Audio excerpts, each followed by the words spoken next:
네, 여론으로 풀어보는 정치 이슈 풀풀 시간입니다. 오늘도 배철호 리얼미터 수석 전문 연구위원과 함께 다양한 여론조사 결과들 분석해 보도록 하겠습니다. 위원님 어서 오시죠. 네, 안녕하세요. 예, 반갑습니다. 지난 한 주도 참 많은 이슈들이 있었습니다. 이 이슈들이 반영된 여론조사 결과들 살펴볼 텐데요. 먼저 오늘 발표된 리얼미터 결과부터 보겠습니다. 지난주 일요일부터 금요일까지 6일 동안 조사한 차기 대선 후보 지지율 결과입니다. 보시는 것처럼 이재명 후보와 윤석열 후보 초접전을 보이고 있는 상황입니다. 이번 주 결과에서 가장 주목해야 할 부분 어떤 것들이 있을까요? 일단 오차범위 밖에서 좀 넉넉하게 좀 앞섰던 윤석열 후보가 급락 4% 3,000명 조사거든요. 저희는 예. 3,000명 조사에서 4%포인트는 굉장히 큰 수치라고 말씀드릴 수 있습니다. 좀 급락이라는 표현을 써도 과하거나 틀린 표현은 아닌데 4%포인트 하락했고 이재명 후보 같은 경우는 이제 강보합 보이면서 두 후보가 0.7%포인트 차이로 오차범위 안으로 들어왔습니다. 예, 지금 두 후보도 눈에 띄지만 안철수 후보도 조금은 올랐네요. 네, 두 후보가 네거티브 난타전을 벌일수록 그 제3지대가 성장할 수 있는 그런 토양과 조건이 좀 갖춰지는 거죠, 상대적으로. 그래서 제3지대 후보 움직임들도 아까 조금 전 심상정 후보도 출연하셨지만 예. 안철수 후보, 심상정 후보 지지율도 조금씩 이렇게 견조하게 좀 올라가는 그런 양상을 좀 보이고 있습니다. 네, 그렇다면 이번에는요 지지층별 지지율 변화도 살펴보겠습니다. 먼저 이재명 후보부터 보면요, 보수와 지금 중도층에서 상승세를 보였고. 다만 민주당 지지층은 하락을 했습니다. 지난주에 이제 드디어 자맹하던 이낙연 전 대표가 선대위에 합류를 하면서 이제 이재명 후보에게 힘을 보탰는데 그 부분이 아직은 반영이 안 됐다라고 봐야 되겠습니까? 일부 좀 제한적으로 좀 반영이 되었고요. 오늘 예. 이제 새시대 비전위원회가 출범하면서 두 분이 나란히 서서 메시지를 내놓았죠. 이제 지난주가 이제 회동을 했었다라면 이제는 회동의 결과가 어떻게 나올 것이냐 그런 것이 이제 지지층을 한층 더 결속을 시키고 기대감을 높일 수 있는 그런 모멘텀이 좀 될 것 같고요. 이 그래프에서도 보시게 알겠지만 예. 윤석열 후보의 낙폭이 다른 이렇게 중도층보다 보수층에서 더 높게 나타났거든요. 그러게요. 이 점이 이제 이른바 내상이라고 할 수 있는데 이 요인이 무엇인가 하니 윤석열 후보 배우자 김건희 씨 의혹을 둘러싼 그 사과와 대응 태도 네. 또 문제지만은 이준석 후보와 이렇게 조수진 공보단장의 충돌 예. 이것을 지지층들이 도대체 납득할 수 없었던 그런 요인에서 중도층보다 보통 이제 악재가 터지면 약한 골이라고 할 수 있는 무당층 중도층이 먼저 떨어지고 핵심 지지층이라고 할 수 있는 당 지지층 이제 보수층이 이제 후행해서 떨어지는데 이번 네. 같은 경우 낙폭이 훨씬 더 중도층보다 보수층이 컸다. 그렇다면 이게 턴어라운딩 반등할 수 있는 요건이 되느냐? 예. 김건희 씨 사과가 이제 그 점이 이제 이번 주 여론조사를 기다리는. 벌써 오늘 나갔는데 벌써 다음 주 조사 언제 나오냐는 그 문의. 특히 이번 주 후반에 나올 NBS라든지 갤럽, 그 다음 주 이제 저희 조사도 그렇다 김건희 씨의 사과가 어떻게 지지층을 반등시키는데 이 악재를 좀 뚫고 나가는데 헤쳐나가는데 얼마만큼 도움이 될까? 그 대목이 이번 주 여론을 보는 핵심적인 포인트다. 그렇게 정리할 수 있겠습니다. 네, 분석해 주신 걸 다시 정리를 하자면 윤석열 후보를 보면 이제 보수랑 중도에서 많이 이제 떨어졌고 그 주 요인이 아무래도 뭐 선대위 내용도 있었고 김건희 씨의 어떤 부인 리스크도 있었고 이제 사과가 어떤 영향을 미칠지는 다음 주 표심을 봐야 알 수 있다 이런 말씀이신 네, 건데 그렇습니다. 지금 이제 보수와 중도층에서 이렇게 떨어진 것이 이제 이재명 후보 입장에서는 본인이 잘해서가 아니라 이제 어떻게 보면 상대의 이 리스크 때문이다라고 받아들여야 된다면 앞으로 중도와 이 중도층 표심을 잡기 위해서 두 후보는 어떤 좀 전략을 가져가야 된다라고 또 보시나요? 하나 이번 조사의 특징이 무엇이냐면은 지금까지는 이렇게 보수층 내에서의 응집력, 결집력이 진보층보다 좀 컸었는데 이제는 그 진보층에서 윤석열 후보 응집력이 66.4, 보수층에서 윤석열 후보 응집력이 66.4, 둘 간의 응집력 차이도 보이지 않았다는 점이 예. 이번 조사의 좀 큰 특징이라면 특징일 수 있고요. 이제는 이제 본격적인 이제 윤석열 후보 입장에서는 이번 주가 지난주가 굉장히 아픈 대목이었을 겁니다. 예. 선거의 정석으로 보자면 먼저 자기 진영 내 결집을 다지고 중도로 중원으로 진출해야 될 시기에 지지층을 결속시키기 위해서 다시 이제 유턴 아닌 유턴을 한 모양새가 돼버렸는데 어쨌든 지지층 이탈이 좀 심상찮다. 그래서 이제 오늘 이번 주 TK 방문도 예. 그런 맥락에서 좀 기획된 일련의 동선이 아닌가 좀 그렇게 보여지고 이제 윤석열 후보 같은 경우 우선적으로 진영 내 결집력을 이제 좀 높여야 되는 그런 것들이 이번 주이기도 하지만 올해가 마무리되고 이제 새로운 해가 시작되는 주기 때문에 이번 주에 좀 의미 있는 좀 결과를 좀 반등을 좀 내야 될 시점이고 이재명 후보 같은 경우는 이제 그동안 좀 부진했었던 당내 이제 응집력이 이낙연 전 대표의 합류를 통해서 좀 한층 더 기대감을 높여줄 것이고 예. 지난주 MBS 조사를 보더라도 좀 이상한 추월이라는 제 표현을 썼는데 이재명 후보와 윤석열 후보가 동반 하락했는데 예. 낙폭이 이제 윤석열 후보가 더 크면서 상대적으로 좀 높게 나타났는데 예. 이번 같은 경우도 오늘 이재명 후보가 그런 말씀하셨는데 내가 잘해서 뚫고 올라간 것이 아니라 상대가 못해서 내려앉으면서 격차가 벌어진 것이다. 예. 이재명 후보가 좀 적절하게 좀 표현하셨고 현 상황을 이렇게 통찰한 표현력을 보는데 이재명 후보도 이제 지금 상승이 잘해서 어떤 굿 모멘텀으로 상승하지 못했다는 것은 자기 진영 내에서도 그렇게 읽고 있다는 것은 좀 제대로 이 현상을 좀 읽고 있다. 좀 그렇게 좀 표현할 수 있겠습니다. 네, 이재명 후보는 현재 흐름을 잘 읽고 있고 윤석열 후보 같은 경우는 이번 주에 반등의 모멘텀을 만들어내야 한다. 이런 말씀을 해주셨습니다.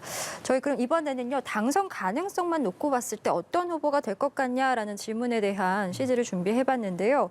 그 결과가 조금씩 좁혀지고 있는 것 같습니다. 이재명 후보가 46%, 윤석열 후보 44.1%. 점점 양강구도로 뚜렷이 좀 나뉘어지는 모습인데요. 네, 그렇습니다. 당선 가능성이라는 지표는 현재의 지지율뿐만 아니라 앞으로 주변의 평가까지 고려해서 결국은 누가 될 것이냐. 이제 이런 의미를 가지고 있는데 이것이 왜 중요하냐면 결국 이제 그러니까 결정하지 못한 미결정층은 결국 이제 사표 방지 심리에 따라서 대세론으로 가고 또 거꾸로 이제 대세론을 점화시킬 수 있는 것은 결국은 내가 이기지 않느냐 당선 가능성인데 이재명 후보가 비록 오차범위 아니지만 윤석열 후보를 당선 가능성에서 오차범위 안에서라도 앞질렀다는 것은 그 윤석열 후보가 지지율 하락과 함께 당선 가능성까지도 좀 꺾였다는 것은 이중적으로 좀 아프게 좀 작용할 것 같고 예. 이재명 후보는 이제 그 이제 대세론을 지금 점화시키지 못하겠지만 어쨌든 간에 지지율 상승뿐만 아니라 결국 큰 흐름은 결국은 당선 가능성이라는 게 결국은 나에게 오지 않을까라는 그런 기대감을 좀 고취시킬 수 있는 그런 지표로 이번 지표가 이재명 후보 입장에서는 비록 지지율의 큰 반등 추월은 없었지만은 예. 당선 가능성에서 좀 앞서고 있다는 것은 지각에서 변동이 있다. 그것을 좀 감지할 수 있는 그런 시그널로 해석할 수 있는 지표로 보여집니다. 예, 저희가 지금까지 리얼미터 결과를 살펴봤는데 이번에는 KSOI의 조사 결과도 함께 보도록 하겠습니다. 24일에서 25일 이틀간 진행된 조사 결과고요. 이재명 후보, 윤석열 후보 둘 다 동반 하락을 했습니다. 2주 연속 동반 하락을 했고 눈에 띄게 이제 안철수 후보가 7.3%로 올라섰습니다. KSOI의 결과 어떻게 분석하고 계신지요? 저희 이제 오마이뉴스 리얼미터 조사는 주간 단위입니다. 월화수목 토 일월화수목금 이런 식으로 했고 이제 KSOI 조사는 금요일 토요일 항상 조사를 보면은 발표되는 날을 보는 것이 아니라 언제 했느냐를 봐야 되는데 KSOI 조사 같은 경우는 윤석열 후보, 이재명 후보 둘 다 모두 이렇게 동반 하락한 결과로 나타나는데 하락했던 추는 이제 그 흐름은 윤석열 후보 같은 경우 같이 이제 나타나는데 이재명 후보 같은 경우는 이 조사에서는 글쎄 저도 이제 상대 기관의 조사이기 때문에 뭐 구체적으로 어떻다라고 표현하기 곤란하지만 좀 이제 그런 호재에도 불구하고 그 상승 추세를 좀 40선에서 좀 더 밀고 올라가지 못했다는 것은 대장동 악재도 있었거든요. 그런 그 대장동 김문기 전 도공처장의 그런 악재에 좀 더 민감하게 반영한 결과가 아니냐, 좀 그렇게 좀 해석할 수 있겠습니다. 앞서 리얼미터 결과보다 이재명 후보의 낙폭이 더 크잖아요, 윤석열 후보보다. 네. 역시 그런 악재들이 이제 영향을 미쳤다라고 봐야 그렇죠. 되죠. 대장동 이슈는 이렇게 휴화선 상태였거든요. 언제든지 이제 다시 이제 분출할 수 있는 그런 상황이었는데 이재명 후보 입장에서는 겨우 이제 부동산 이슈를 차별화를 통해서 이제 정책 발표를 통해서 좀 희석을 시키고 대장동도 특검 공세를 통해서 어느 정도 좀 출구 전략으로 좀 빠져나오는 장면에서 이제 이번 그 김문기 전 처장의 예. 그 극단적 선택이 다시 대장동을 호출했다는 점은 이재명 후보의 입장에서는 좀 상승 모멘텀을 좀 추격해야 될 시점에서 굉장히 좀 악재로 좀 작용한 것으로 좀 보여지고 네. 그만큼 아까 리얼미터 조사와 마찬가지로 이제 양 후보가 동반 하락, 약세, 네거티브 난타전이 보일수록 이른바 제3 후보라고 할 수 있는 안철수, 심상정 두 분의 지지율도 조금씩 이제 쌓여가는 그런 모습은 공통된 패턴이라고 말씀드릴 수 있겠습니다. 예. 이번에는요, 정권 재창출이냐, 정권 교체냐에 대해서 물은 여론조사 결과를 보여드리겠습니다. 2주 전과 비교했을 때 두 여론 모두 소폭 하락을 했습니다. 그리고 잘 모르겠다라는 답변이 오히려 늘었거든요. 뭐 두 후보 모두 리스크가 있었고 그 리스크와 관련해서 사과를 하긴 했습니다만 의혹이 말끔하게 해소되지 않았다라는 평들이 많으면서 이렇게 좀 결과가 나온 것 같은데 선거가 다가올수록 정말 리스크 관리가 얼마나 중요한지를 보여주는 지표인 것 같습니다. 네, 그렇습니다. 이게 프레임이라는 건 결국 이제 선거를 어떻게 규정하는다. 거기서부터 이 선거를 투표하는 투표 결정론까지 이어지는 것만큼 굉장히 중요한 건데 일단 정권 교체 의견이 지난 49.6에서 48.1로 50% 넘는 수준에서 꾸준히 보였던 것이 계속적으로 좀 빠지고 있거든요. 네. MBS 조사를 보자면 윤석열 후보를 지지한 이유를 물었더니 69%, 즉 70%가 정권 교체 때문에 위해서. 윤석열 예. 후보를 지지한다는 의견을 보였습니다.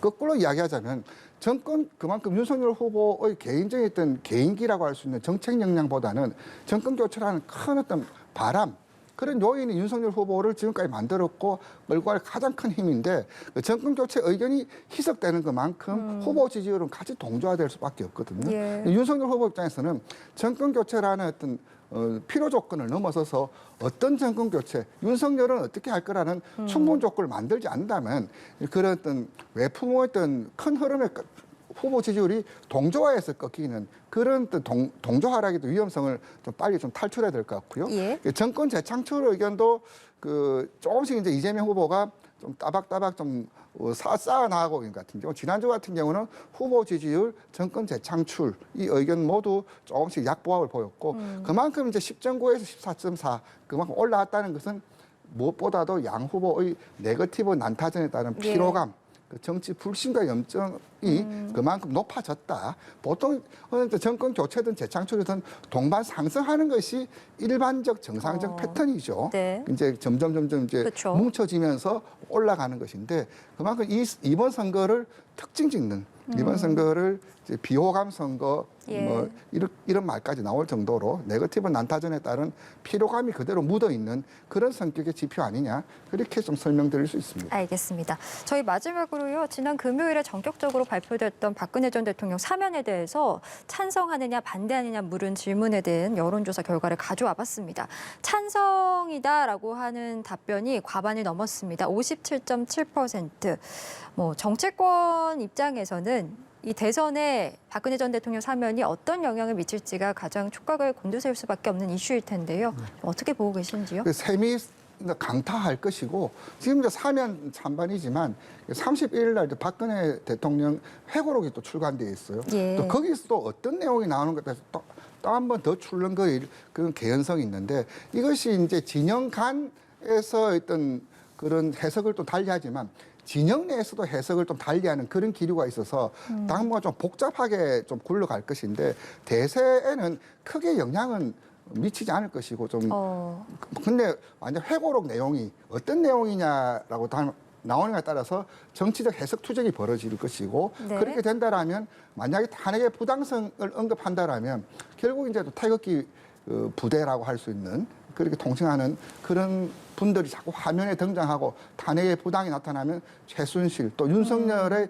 역할은 또 무엇인가 이런 것들이 예. 자꾸 언급되는 것이 국민의힘 입장에서는 그다지 썩 좋은 결과만은 기대할 수 없는 좀 악재라면 악재로 좀 작동하지 않을까 그렇게 좀 볼 수 있습니다. 네, 박 전 대통령이 어떤 메시지를 내느냐에 달려 있다 이렇게 이것은 이제 마지막으로. 사면 자체고 이제는 박 대통령이 나와서 또 내는 메시지 특히 회고록 이것이 이제 초미의 관심사로 좀 작용할 것 같습니다. 알겠습니다. 박 전 대통령 사면이 미치는 여론은 다음 주 추이를 조금 더 봐야 될 것 같습니다.